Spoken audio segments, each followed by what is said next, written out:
Hey everyone, welcome back to the Daily Gold Podcast.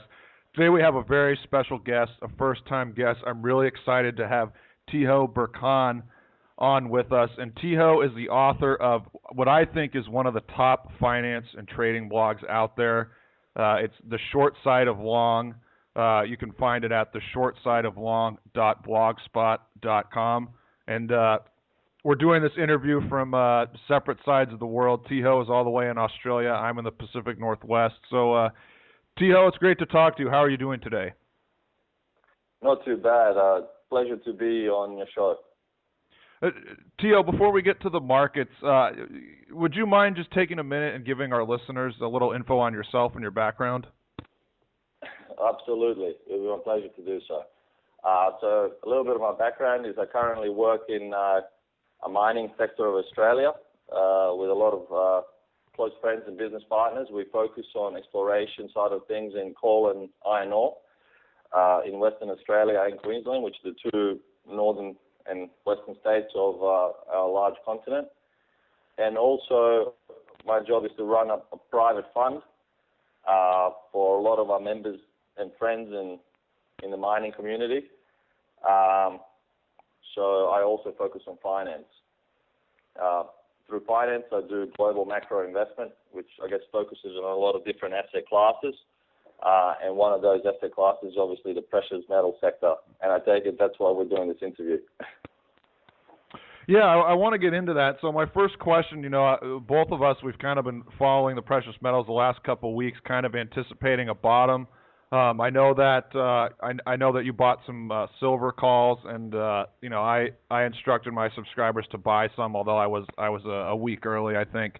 My first question for you is maybe you could just analyze the action that we've seen in the last 2 weeks or so. I mean, to me, I'm really encouraged by the fact that the mining stocks, the gold stocks in particular, have been really strong relative to the metals. So what are your thoughts on all of that?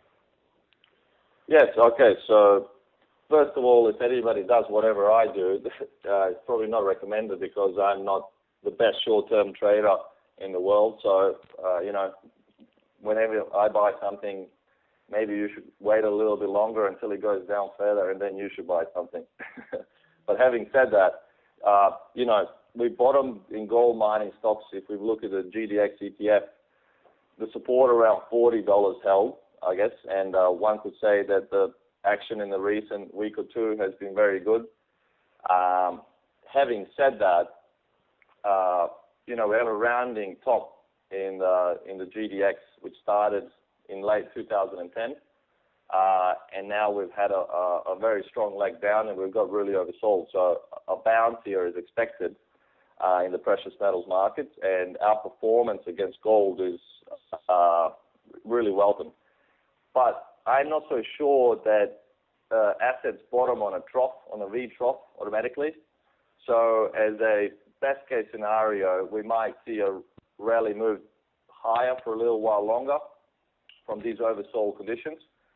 But we might come down and do a retest of those levels and see if we're going to hold. I guess it all depends on how gold moves, in my opinion, and how the euro moves against the dollar, which are the two major components that drive gold mining stocks at the present rate. Also, I would like to say a few things in general on the longer-term outlook on the precious metal sector. I've noticed that recently there's quite a lot of selling, there's quite a lot of negative sentiment in gold and silver, and that's the reason why I bought a little bit myself last week. But all in all, there's also a lot of signs to me why maybe it's possible that gold and silver could correct a little bit further, which could drag gold mining stocks down a little bit lower. I'm not the best market timer in the world, but one thing that I really don't like is the way that the gold and silver bottomed in late December 2011, where gold bottomed at $15.30 on 29th of December, and silver bottomed around $26. We've had an extraordinary rally into late February on the back of LTRO news where ECB was printing money. And then when LTRO 2 came out around 29th of February, it was as if it was a disappointment to the overall precious metal sector. And since then, we've been trending low. And now, which is a large surprise to me, is they've we've actually retraced that whole move from December, and we're now back to the same supports where gold is once again close to 1530 and silver is once again very close to 26. So that 100% retracement back is not the most bullish sort of price action one wants to see in the precious metal sector, especially for gold. Now, I have to warn your viewers that any asset class that rises 11 years in a row, as gold has done, is probably a bit of a warning signal. And, there is a possibility, it doesn't have to be 100%, but there is a possibility that gold could have a down year finally in this long-term secular bull market. So I would still advise caution here, even though in the short term we could rally for a while on the back of any type of news, especially from central banks. So what you're basically saying is, I mean, in particular with the gold stocks, we will not know if this is a major bottom until we have a successful retest of the low. Yes, exactly. I mean, a lot of the times it is very rare for any asset class to bottom on a V trough. It does happen. I'm not sure what the statistics are, maybe 3 times out of 10 or 2 times out of 10. But usually a major low does not occur unless you have some type of successful retest. Now, there's a strong support for gold mining stocks, which is a GDX ETF, around $40. There's also a strong support around $33, $32 as well. From the long-term perspective, I think gold mining stocks are going to go much higher. But if one is looking at a short-term horizon, which is what you were asking me, I have to say that the breadth is absolutely oversold, and we're still rallying. We're still trying to overwork some of these oversold conditions. But it is possible for us to come back down and retest those lows, or even on the back of bad news, quite possibly make a lower low, even if it's just marginal.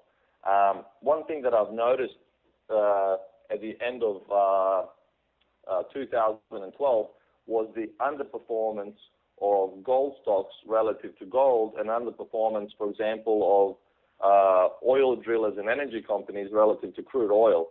It was as if these stocks were discounting up-and-coming weakness in the commodities themselves. Gold mining stocks sort of have been topping for a while, and they failed to exceed, $64 properly on the ETF, and it was a similar type of picture with oil stocks as well.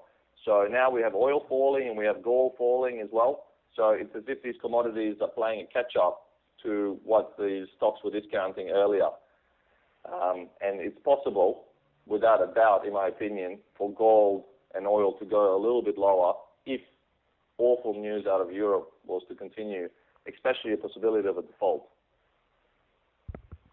Okay, staying on the subject of the gold stocks, is it possible that we could see the gold stocks make a double bottom later this year, while at the same time we see gold and silver make new lows? Because the reason I ask that is because over the last 2 weeks we've seen pretty strong outperformance from the stocks. I mean, if you noticed, I think it was yesterday or the day before, there was huge volume in both GDX and GDXJ, and they reversed course positively even as the metals kept declining, and that's been the case. I mean, that strong relative strength in the stocks has been the case for about 2 weeks. And so, I mean, I personally think that's something we have to watch for and see if that continues over the next month or two. So that's one scenario I'm thinking about. Maybe we see the stocks make a double bottom and maybe the metals make a new low. What are your thoughts on that possible scenario? Yes, it's absolutely positive. The move was very powerful. I mean, I was watching some of the tape action as well, and I think gold was down over 1.5%, and silver was down almost 3%. And here were mining stocks just charging up, and at one point, I think at the end of the day, on one of the highest volumes in the last year, they finished up 4%. So absolutely strong action without a doubt. From the short-term perspective, we are working off those oversold levels, as I've said before. And yes, it is also possible for gold mining stocks not to confirm the low in precious metals. I mean, I'm not sure how the whole thing will play out. As I've said before, I am an awful market timer, and I'm also very bad at trying to figure out how the whole thing's going to play out in the next few months or something. But over the long-term picture, just as the way that gold miners sniffed out weakness in precious metals and started declining before the precious metals themselves, gold mining stocks could now also sniff out an early bottom where they don't confirm a new low in precious metals. It all really depends on how well the macro pieces of the puzzle fall into the place, because to move away from the short term right now, over the long term, I think, long-term perspective, gold mining stocks have an absolute great value here. We can argue on relative basis against gold, they're just as cheap as they were in 2008. And even on nominal basis, while they might not be completely at the bottom, they're extremely oversold, and sentiment is extremely bearish. So eventually you're going to get a bottom here.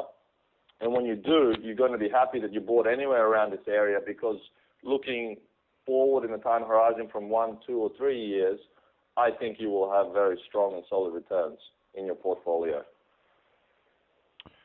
So obviously, much of this depends on Europe, and I think one point I want to make, I want to get your thoughts on. Do we just need to see if the gold market can decouple from the euro, I should say, if the ECB begins to do a lot of money printing? Is that the key? If we're going to see if gold can detach from that normal currency relationship? Well, the way I would like to answer the question is in 2 phases. So the first phase is, yes, we can focus on Europe, and in regards to decoupling, I'm not so sure if we can completely decouple. I mean, there has been periods in time where gold mining stocks can rise and the euro falls against the dollar, like we've seen over the last couple of weeks. And there's been times as well for a few months where gold rises together with the US dollar. But in general, dollar and all commodities have an inverse correlation, as you really well know yourself. So I'm not sure if we can decouple, and I think that word decoupling always gets us into trouble. So I'm not sure if we can decouple completely, but it is possible, depending on different outcomes and the way different pieces of the puzzle fall into the macro environment. But the other answer that I would like to put forward as well is that a lot of market participants are currently focused on Eurozone, and they're focused on Greece, and me included too. But let me tell you that commodity stocks, including gold miners and oil miners and agricultural companies, they're not falling because of Greece. I mean, China and India are a large player in the gold market, and China is a huge player in copper and oil market. So when copper falls dramatically, or when oil crashes from $110 to $90 in the space of a month or two, it has nothing to do with Greece. In my opinion, the focus is on Asia, especially China and India, and they're large consumers of these commodities. Now, Indian rupee is currently at all-time lows, and India consumes a large amount of gold. So the lower the currency goes, the less gold Indians can import, and the less they can consume. So therefore, one has to look at demand and supply of the commodity, and definitely look at where the growth is. So I think the major risks here could be Asia, not just Greece. Yeah, that's really an excellent point. So to summarize things on the gold sector, it sounds like in the very short term you're bullish, but intermediate term you're not sure. You're looking at all scenarios, and then long term you're very bullish. Is that fair of me to say? That's very fair to say. So I think, all risk assets seem to be correlating at the moment, because we got this fear going on again. So gold is doing similar things to the S&P 500 and the emerging market stocks and the Australian dollar. So over the short term, maybe we're all oversold and we could bounce for a while. I'm not sure. You probably know a lot more than me about technical analysis and the movements in the short term. In the intermediate term, like you said as well, to summarize for you, there is a chance that we have not seen the low yet. We could retest the low in gold stocks. We could go lower. We can actually do a higher low as well. It all depends on the way that the macro pieces of the puzzle fall into place and how bad the outcomes can occur over the coming months and quarters. And finally, on the long-term, secular term view, I think that falling supplies and rising demand out of Asia, rising wages for Asian population, are increasing demand for all commodities, not just precious metals and especially not just gold. But I think in particular, all commodities should rise, and gold included, and they need to go much, much higher for more supply to come on stream. So I think a bull market is alive and well, and it will go much, much higher than we can conceive. I mean, I'm a bull and you're a bull, and I think we're both going to be surprised at how high gold goes. Right, and you're talking about other commodities there, Tiho. I want to let you get in a word or two on agriculture, because I've really enjoyed your work on explaining why you're bullish on agriculture. Maybe you can share a few thoughts on that with our listeners.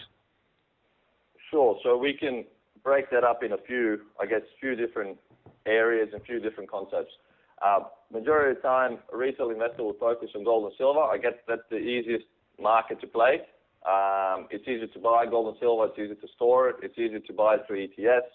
Majority of the time, gold and silver trade at spot, so there is not too much a rollover or cost effect. So precious metals are an easy way to participate in a commodity bull market. But having said that, if you look at gold and silver, they're up since 2000, approximately from their lows. They're up about 500 to 600%. If you look at the energy commodities, Brent crude is up 1,000 or more percent. Western Texas Intermediate crude is up about 800%. Heating oil is up as well.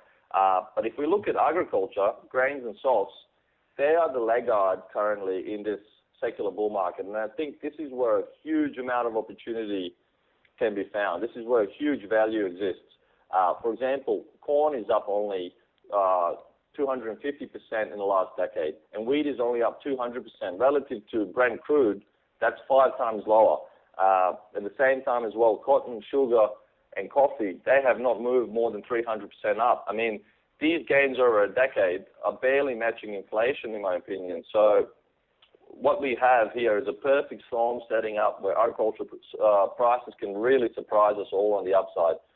As you know, Asia is one of the main reasons agricultural prices are rising, because the demand in the West has been stagnant or quite similar, but the population in the East has been growing enormously. And at the same time, their wages are rising, so they don't want to just eat basic calorie counts anymore per day. They're trying to consume more protein and meat, and to feed all these animals, we need a lot more grains, and that's where the strong demand is coming from. From the fundamental aspect, I've noticed that China is now starting to become a net importer of corn and of wheat, which is very interesting, and also surprisingly as of rice as of last year. So in 2007 and earlier, China used to export corn. In 2007 and earlier before that, China used to export wheat, and China used to be a net exporter of rice as well. But as of last couple of years, a trend is shifting, and China especially is starting to become a net importer of all grains and softs, which is going to put a huge amount of strain on the current supplies. Now, a lot of articles argue that we have oversupplies currently and all types of things, but I don't think so. I mean, compared to how much demand is coming into action, I think agriculture is going to go much, much higher. Now, also, if we discuss from the intermediate term types of things, we've noticed that the dollar's been rising, and it's put a lot of pressure on softs and also a lot of pressure on grains. So currently, sentiment is very negative. If we look at coffee, if we look at cocoa, if we look at sugar, if we look at cotton, if we look at corn and wheat, same type of thing. There's a large amount of short positions sitting on the wheat market, one of the largest in history. So eventually, there will be a catalyst in place where it will trigger a huge amount of short squeeze. I think wheat prices, corn prices could go much, much higher. That doesn't mean in the short term that they cannot go lower, especially if things in Europe escalate or if a slowdown in China occurs where those net imports sort of dwindle down and fall a little bit. But in general, I think agriculture has a great prospect from here. So